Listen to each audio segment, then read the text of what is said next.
Hey YouTube, this is Kevin Boland of Boland Small Engine, and today on the table I want to show you guys a fire striker that I've made, or fire steel rather, not to be confused with the ferrocerium rod, which is obviously right next to it.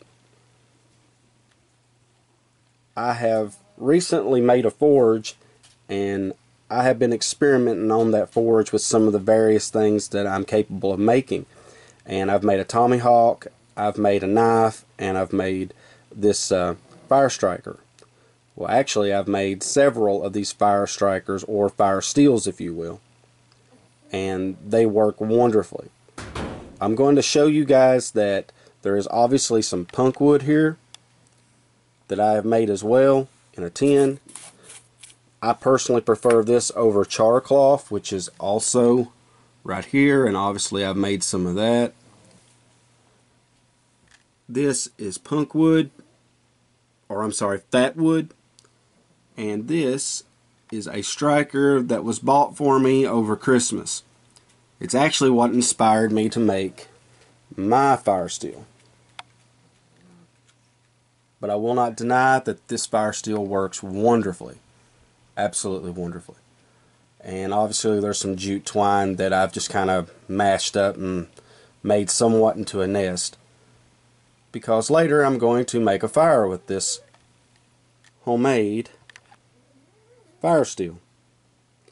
And I'm going to show you guys that you can make it with this punk wood, you can make it with char cloth, and there are various other things that you can make a fire with, such as amadou and cattail.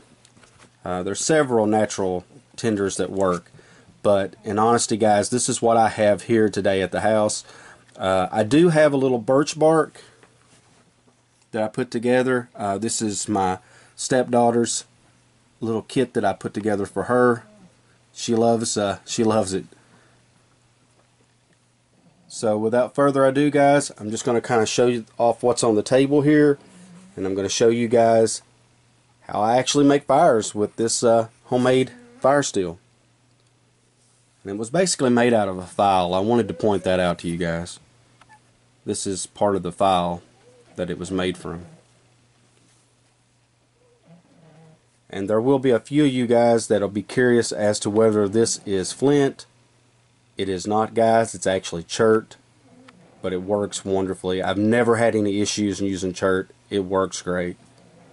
So I'm going to go ahead and end this video guys, and the next video that you'll be seeing is me actually trying to light this charred punk wood, and I'll go into greater depth as to how I make it, and that if there's any real interest. Until the next video, YouTubers.